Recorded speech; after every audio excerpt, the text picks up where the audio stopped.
Morning Frederick is sponsored by Heart Home Solutions for all your remodeling needs. Do you need an addition put on your house? How about your basement refinished? Or how about the all important new kitchen and bath? Yes. Well, if you're selling and you want that top market value, have Heart Home Solutions come in, take a look, and see what they can do to help you.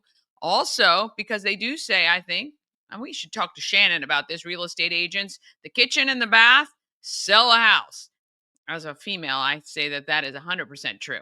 Also, maybe you've purchased a new home and you need that basement refinished or other work done before you move in. Contact them, Heart Home Solutions, HART, Heart. They're veteran owned and locally owned. And now we have Bob Miller waiting. Let's go ahead and get that going.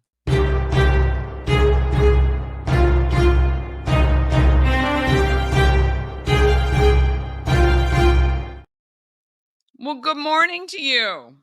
Happy anniversary, happy anniversary, happy anniversary, happy anniversary. 200. Wow, congratulations. I know. Incredible. Nowhere near the number of shows you've done in your career at WFMD, but that's okay. Well, you'll get there. You only got 28 more years to go to catch up. That's right. That's right. I actually tried to figure that out one time, how many shows that I have done over the years since I've been here. And it's hard because, you got vacation. I mean, you could just do, 52 weeks a year, 5 days a week, whatever, for 30 years. And I'm like, but and then you had vacations and there was a month I was off when I got sick. And, I don't know how you figure that out, but, it's not my job to do. Somebody else can do that. John Ashbery, when he chronicles my history and put it in his next book. Yes. He can figure all of that out. How many minutes you've been on the air, how many people you've talked to. It's pretty fun to think about, though. Yep. One day I'll sit and think about all that and deal with it. Look, I got the hat on for you today. I see that. I have a T-shirt for you. Is it coming a Husky? It did. I ordered Husky specially for you. Okay. Yeah. For show 200. I need Omar the tent maker size. That's what I always say. My wife always looks at me. She goes, "You buy your shirts too big," and I'm like, "I'm fat, honey." And she goes, "Yes, but it makes you not look. It doesn't look as good." And I'm like, "I don't care. It's just who I am. It's just I mean, comfort. How some people are might be chunky and they still wear a shirt that's like very skin tight, and you're like, I don't need to see all that. Well, I did say I've seen on social media there is a men's shirt company that is kind of exactly what you're talking about, but they look a little bit more tailored. They're not just large pieces of fabric hanging. Yeah. So maybe that's what your wife has seen, and she thought, maybe that might be a little better. But it's all good. It was right before she said, "Just lose some weight, Tubbo." I'm like, honey. I know she never said that. I know she never. Yeah, there might have been a time, sometime during the marriage, she might have said you need to drop a few pounds. Well, but and I would never ever say that to her. Always said lovingly, in the care of your health. Yeah. Well, we're thinking about our buddy Chris Michaels, who's got the flu today and had it over the weekend and stuff like that. But hopefully he got a chance to sit between his naps and watch some movies. That's what I was thinking. Yeah, I wonder if he's been. I texted him. He didn't text me back, so I have a feeling that's not something he's doing. But I hope he's able to. I hope he's feeling better. Number one. Number two. I hope he's able to catch some of the movies off the list. Yeah. So me too. I hope he feels better. And gets to watch some of those. Hey, we were talking about on the air. I thought you might like this, and we'll get to some news too, because there's some good stuff going on. But people are going on social media talking about trends that everybody will regret in 10 years. One of them is being, trying to be taking your advice from TikTok influencers. And the other one's like having an OnlyFans page, just as I was getting ready to do one. Yeah, might not be a good time for that. Yeah. Well, I mean, that sort of thing. Yes, for sure. Yeah. And they talked about other stuff like, putting their entire lives on the internet, getting face tattoos, giving your kids really bad names. Yes. Yeah, Yeah, the things. bad names for children, I don't know what happened, where we kind of slid off the cliff on that one. Yeah, that to me is a big one because your kid has that name their whole life, especially names that when you hear them, they sound normal, but they've got like 14 extra letters in there. Yeah, I don't understand that. The tattoos for me, I don't have any, but certainly any that are visible in everyday life. I always think, look, I hope those have meaning and they weren't some, late night, hey, let's go get a tattoo sort of thing. So yeah. that's where I am on those. I The don't have light a tattoo, so Do you have one? I do not. Yeah. I always thought if I was going to get one, I would get it on my leg, and then I was like, yeah, my legs are the most attractive feature that I have. Why mess them up? You know, I just and I don't know. I just can't see the money there. And I know people who get them, and when they start getting them, it's like an addiction to them. Yeah, My son's got, seen that. he's got them up and down both arms, and I'm like, dude, when you're 90, are you going to remember why you got that tattoo? And he goes, well, of course. I'm like, no, you're not.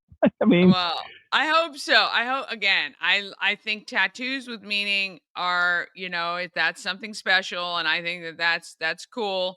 Um just not for me. I don't care. But the face ones I never get. I'm like, no, okay, that no. you are really pushing the trying not to judge a book by its cover saying. So on that one. I, But I yeah. was at I was at a lunch with a pastor one day, and he was a visiting pastor, and we all went out to lunch. And this kid comes walking up at the restaurant, and he just covered with tattoos. And the guy looks at him, and he goes, "I'd love to know the story behind all those tattoos. Tell me about them." And the kid was so excited, and he goes, "That's awesome." He goes, "I really appreciate you telling me about them." He goes, "You'd never work for me, but I mean, you do you." And I'm like, "Well, Yeah. yeah, there you go." I mean, it's like somebody You walking in are, with all those yeah. tattoos on your face. There's only so many places you can work. That this is true, and it's kind of one of those. Be if you're gonna have to, be in phone sales or in an industry that is not a shocking thing to see. So yeah, No. yeah, for So in sure. the news, really quickly, I don't have a ton of news. I forgot that's Chris's job, but we were talking this morning, and it's interesting that the county is going to start tackling truancies. And part of that is, having a truancy court for kids who are habitually absent from school. And I'm like, Wow. okay, pardon? I just said wow. So that's kind of we're kind of regressing to the days of old, I think, on that one. But interesting. Yeah, and having a truancy officer, a guy texted and he said, we just hid from them. We just had to make sure we didn't, that we were able to hide from them. And I'm thinking to myself, um, if these kids, they're not the straight A kids. Okay, so the question is that what do we do with them, if anything? And then the real question would be, do the teachers want them back in the class? If they Well, feel like they yeah. don't want to be So there, do they want them there? right. And, I think, looking big picture, right? So I think we have there's so many things at work here. Sometimes it is just the parents who aren't Mm-hmm. dialed in and not, maybe these kids we have a huge homeless population in our Yep. schools and it's hard for them to get transportation and all those sorts of things. So that's like a whole other thing. But I think somebody should know where these kids are. I mean, I remember during the pandemic, the school system had no idea where these kids were because it was virtual. Right. Some had, were out of state, out of the county. So I do think having somebody who is kind of looking after it, but I also think that there should be something in between going back to your home school and maybe something between that and Heather Ridge, right? So there's Right. a transitional type of school that will be able to keep up with these kids because if a kid has missed, let's say 5, 6 days, 7 days, 10 days, you can't bring them back into the classroom. That is just asking for disaster because the kids are not going to know what the heck is going on and then they're going to disrupt the entire class. So Right. I don't know. It's a tough one. I know it's a huge issue. It's interesting that we're going to pay for this, I guess, right? Yeah. Is this a budgeted item? So is that the best use of our budget?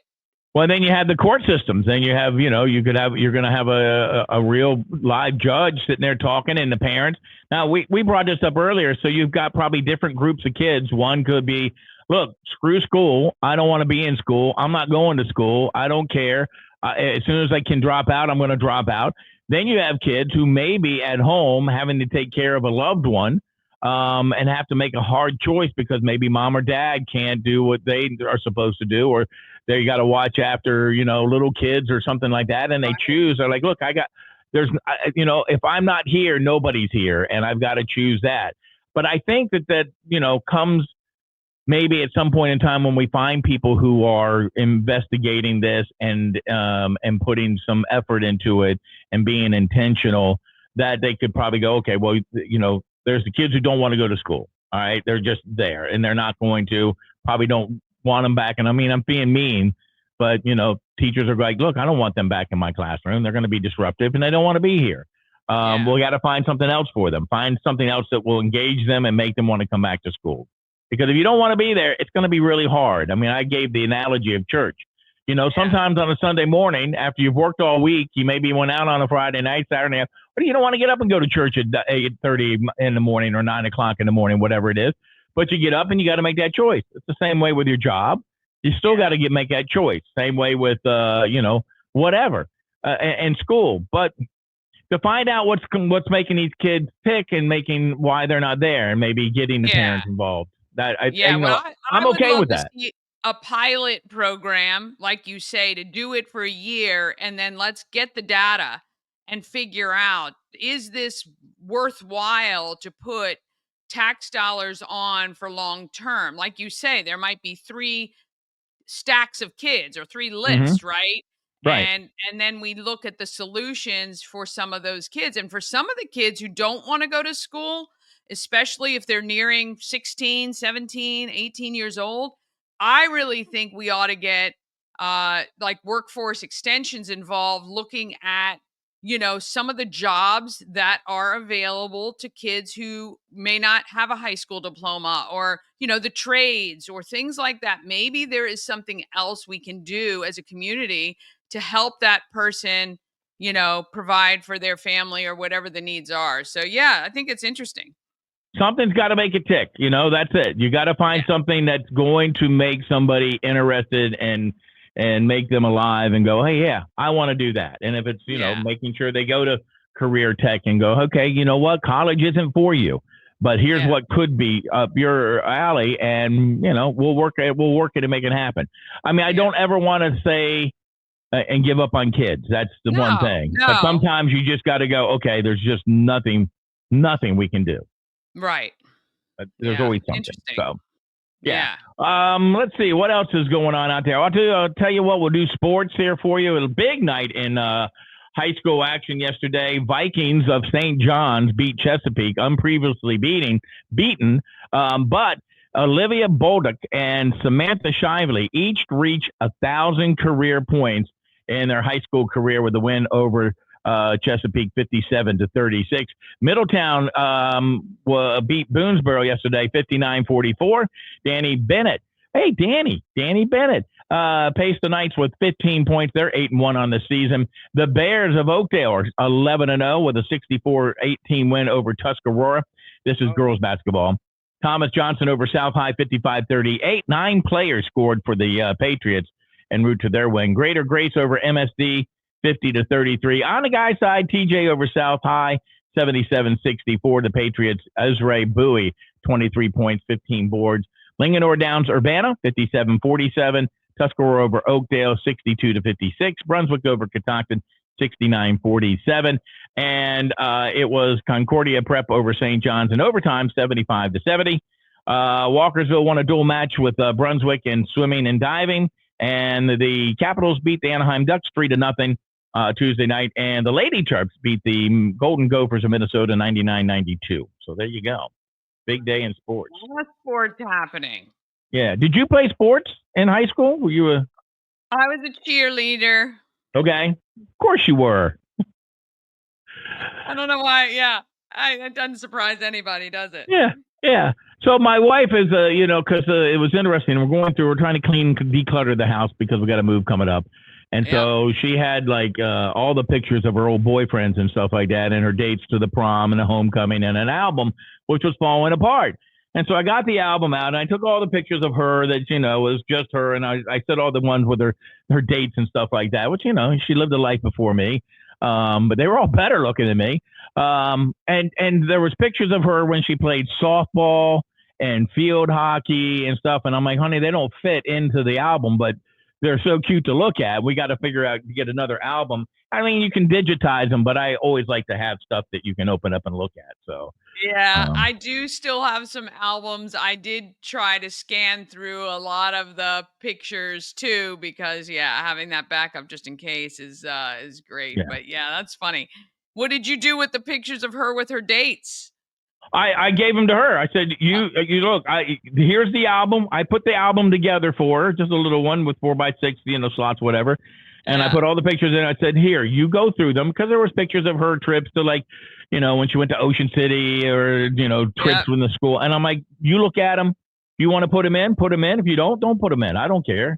I'm like, Yeah. but I will tell you that all the pictures of me and ex girlfriends are gone. I don't have any. It's just they're gone. There's only you, Was babe. that your choice or was that her demand? No, that was my choice. Right. Yeah. It Okay. was my past. I mean, I don't, they were all nice young ladies, and they're all in the past. They all made the same mistake. They went out with me. But yeah, so I just, I don't care. I didn't care. I'm like, Yeah. the I one would that hope not. I mean, you guys have been married how long? 34 Like years, 30, yeah. 34, 34 34. years. Yep. 34 years. So I know Yeah. So yeah, I don't think there's anything to worry about there for sure. yeah, yeah, Yeah. absolutely. So All right, my you friend. have pictures Well, of your old boyfriend? yeah, I do have some pictures. Ash doesn't seem to care about it.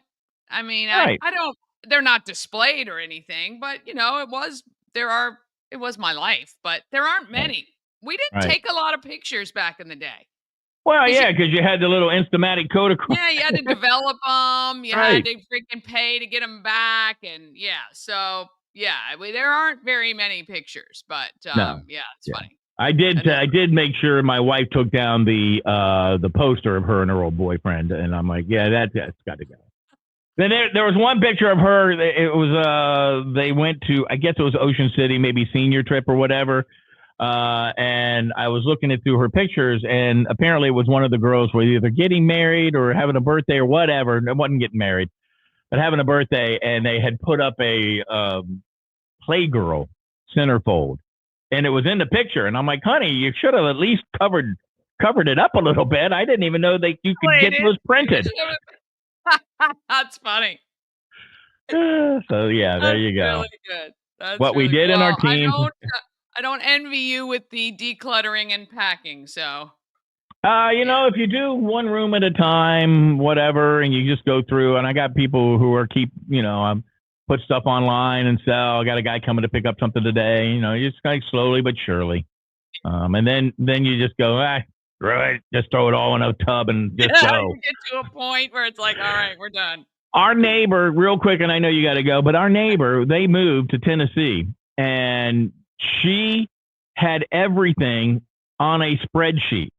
She had boxes labeled certain things, and when she put them in the box, box number X23 had this stuff in it, and I'm like, that's just crazy. And her husband goes, that's her, but it really makes it easy because she's like, she knows where things want to go, and she has her list, and she goes, bring me box number X23 to the kitchen because it's going to be the dishes that go into this particular That I cabinet. mean, I am so like that is like my hero of organization, but when I have moved, it is literally just I want to live and survive the packing and getting stuff in. Like Well, I can't even fathom unless somebody else is wrapping and you are typing. I don't even know how you yeah, do that. I don't know either. We got to the point when we moved the first time. And we got to a point because we had a lot of stuff, and then Linda was just like, "I'm done," and I'm like, "What do you mean?" She goes, "I'm not. I'm done. I'm not doing it anymore." So Nicholas Walker and his team came in and packed it for the rest of it, and they did a great job. But when you get somebody who's a mover, and you're like, just pack it and send and move it, they pack everything. And Yeah. I'm like, I really did not need this empty can of, whatever. But you told Dirty them to dishes in pack the it. sink. Right. You told them to pack it. So, that light bulb that might have been broken, it's packed. But It's in there. that's what they It's do. in there. Oh boy. All right. Well, you have a great afternoon, and I will see you tomorrow. Yep. On 202. 202. 202. Thank you, Danny. Have a great day and You too. feel better, Chris. Yes.